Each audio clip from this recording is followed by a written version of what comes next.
You get to see this bizarre spectacle of Miss Mamata Banerjee leading a protest march demanding justice for doctors.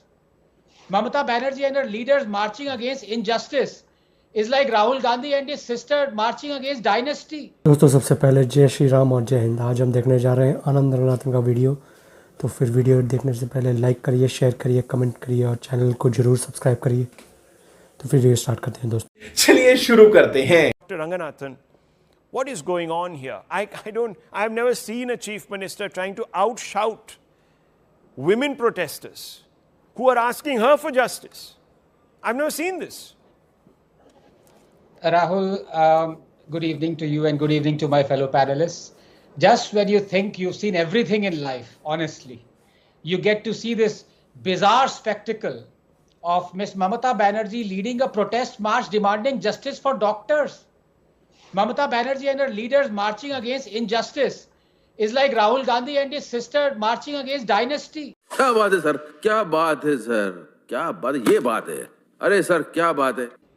Or like Hafiz Saeed and his accomplices marching against terrorism, or Lalu and his sons marching against fodder scam, or Osama and his wives marching against polygamy. Perhaps Mamata Banerjee believes she and her government is not in power, that law and order is not a state subject, that she's not the health minister, she's not the home minister, she's not the chief minister.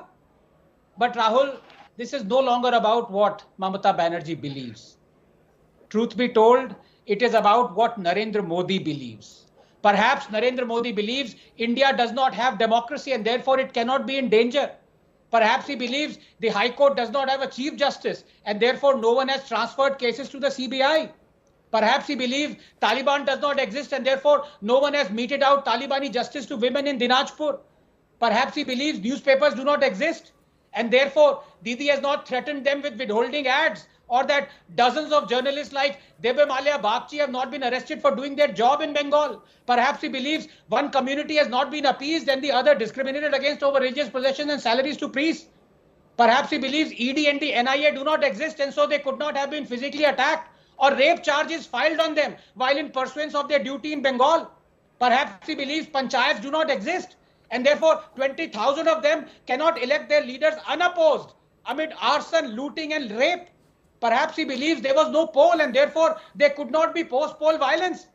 Perhaps he believes his party did not have any karyakartas and therefore more than 100 of them could not have been murdered.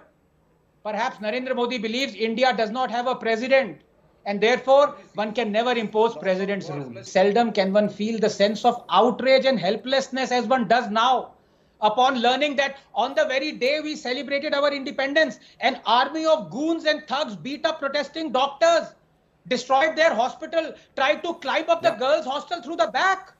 And instead of nabbing them, the Bengal police is busy chasing doctors who are tweeting on the incident and forcing them to delete their tweets. That the chief minister of Bengal, who is also the health minister, appointed the principal of the medical college under whose watch the gruesome rape took place, under whose watch employees tried to water down the crime as suicide, under whose watch there was inordinate delay in registering FIR rather than suspend him till investigation was complete. She appoints him as the principal of one of the most prestigious medical colleges of India, Calcutta National Medical College. Rahul, I cannot believe our country can be so cruel and so bizarre. But as I say, we were a banana republic ever since we became a republic. मजा आया और मैं ये जो मजा है हिंदुस्तान के हर व्यक्ति को देना चाहता हूं। दोस्तों सबसे पहले वीडियो को लाइक करिए, शेयर करिए, कमेंट करिए और चैनल को जरूर सब्सक्राइब करिए। तो फिर आनंद रंगनाथन का वीडियो था ये। इस वीडियो में आनंद रंगनाथन ने जैसे बोला है, ममता बनर्जी के अंडर ही आता है होम मिनिस्ट्री और हेल्थ मिनिस्ट्री, ये दोनों के ही कार्यभार में ये जो लड़की है, डॉक्टर है, उसका रेप हुआ। और ये रेप ही नहीं हुआ है, गैंग रेप हुआ है। ये जो उधर के डॉक्टर्स हैं ये बोल रहे हैं, पर इनका जो वेस्ट बंगाल का जो पुलिस है, कलकत्ता पुलिस, उसने इसको स्टार्टिंग में सुसाइड बोला, फिर प्रेशर आया, फिर इन्वेस्टिगेशन करके बोला कि इसमें रेप हुआ था। उस रेप को भी ये गैंग रेप ला के बोल नहीं रहे, क्योंकि ये समवेयर बहुत सारे बड़े बड़े लोग इसमें फंसे हुए हैं, इसलिए ये ऐसा कवर अप करने की कोशिश कर सकती है। और आप लोगों को तो पता ही होगा, नरेंद्र मोदी गवर्नमेंट के पास एक आर्टिकल है जो इंडियन कॉन्स्टिट्यूशन में आता है, जो है 356। कांग्रेस जब पावर में रहता है उनके पास कितना भी कम सीट हो, समझ लो उनके पास हो गया 205 सीट, अगर ऐसा कुछ होता दूसरे स्टेट्स में तो फिर वो तख्ता पलट कर देते उधर। तख्ता पलट मतलब वो प्रेसिडेंट रूल लगा देते। उनके पास इतना हिम्मत है। पर ये बीजेपी गवर्नमेंट है, ये जब अपने लोगों के साथ ही, इनके लोगों के साथ ही, जब वेस्ट बंगाल इलेक्शन के बाद 2021 का इलेक्शन के बाद जब गैंग रेप हुआ, हैरेसमेंट हुआ, उधर राइट्स हुए, रिलीजियस राइट्स हुए, उसके बाद ही इन लोगों ने ये जो प्रेसिडेंट रूल नहीं लगाया, तो फिर आप कैसे लगाएंगे? अभी भी ये अपने सोशल मीडिया के जो इनके हेड है अमित मालविया और दूसरे जो लीडर्स हैं, वो बस सोशल मीडिया में बात करते जा रहे हैं और ग्राउंड में शुभेंदु अधिकारी प्रोटेस्ट करते जा रहे हैं। पर उनका सेंट्रल गवर्नमेंट का कोई एक्शन लेने का एक पर्व्यू है, वो उस पर्व्यू को यूज़ भी नहीं कर रहे हैं, उस पावर को यूज़ नहीं कर रहे हैं। इनके पास अजीब सा गवर्नमेंट है बीजेपी का, जो जिसके पास कॉन्स्टिट्यूशनल पावर है, उस कॉन्स्टिट्यूशनल पावर को ही नहीं यूज़ करते हैं। तो फिर एक सोशल मीडिया में एक बंदे ने ये भी बोला था कि ये जो 356 है इसको हटा दो, फिर क्यों चाहिए इसको कॉन्स्टिट्यूशन में, रखना ही नहीं चाहिए। अगर आप एक आर्टिकल को, जब लॉ एंड ऑर्डर सिचुएशन ख़राब है और उधर सिचुएशन बहुत ख़राब है, तो उधर यूज़ करने के लिए वो आर्टिकल रखा है, उस आर्टिकल को ऐसे ही सजावट के लिए नहीं रखा है।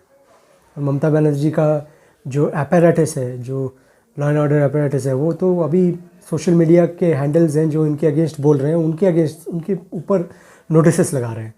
जो इधर केसेस हो रहे हैं वेस्ट बंगाल में, उसके अगेंस्ट कुछ बात नहीं करते हैं, लोग चुपचाप बैठे रहते हैं। और ममता बनर्जी खुद प्रोटेस्ट लेके जाती हैं अपने ही गवर्नमेंट के अगेंस्ट। ये एक अजीब सा एक प्रेसिडेंस लगा के रखा है Mamata Banerjee. Every time something bad happens in her government, वो खुद ही अपने ही गवर्नमेंट के अगेंस्ट ही प्रोटेस्ट लेके आती हैं और उसको बिल्कुल बड़ा चढ़ा के बोलती हैं। कब तक चलेगा, वेस्ट बंगाल के लोग कब तक इसको एक्सेप्ट करेंगे ये पता नहीं, क्योंकि आप लोगों को तो पता ही होगा कि वेस्ट बंगाल में पहले CPIM था, उधर भी ऐसे ही कांड हुआ करते थे, तो वो 30 साल रहा वो गवर्नमेंट। तो फिर इसका भी ऐसे ही होगा मेरे ख्याल से, 30 साल बाद ही ये 15 साल तो हो गया, अब 15 और साल वेट करना पड़ेगा, तब तक ऐसे ही मिस गवर्नेंस को झेलना पड़ेगा वेस्ट बंगाल को। अगर वेस्ट बंगाल को चेंज होना है तो फिर गवर्नमेंट को चेंज करना पड़ेगा उन लोगों को, और उसका तो वो कोई भी आसार दिखाई नहीं दे रहा है, क्योंकि ये एक साइंटिफिक रिगिंग होता है उस टाइम से वेस्ट बंगाल के इलेक्शंस में। ये एक ही इंडियन इलेक्शन है जहाँ CRPF जो भी पुलिस है, सब कुछ इतना ज़्यादा होता है, द क्वांटिटी ऑफ जो रेशियो है इनका, इलेक्ट्रल लोग हैं जो वोट करते हैं उसके रेशियो में बहुत ज़्यादा होता है सिक्योरिटी ऑफिसर्स। तो फिर ऐसी जगह में ऐसे ही होगा। फिर अब क्या होता है देखते हैं हम, और क्या होता है। अगर और भी कुछ गलत ये करती हैं तो फिर और भी वीडियोस लेके आएंगे हम। फिर वीडियो को लाइक करिए, आप शेयर करिए, कमेंट करिए और चैनल को ज़रूर सब्सक्राइब करिए। हर हर महादेव, जय श्री राम और जय हिंद, एंड टेक केयर।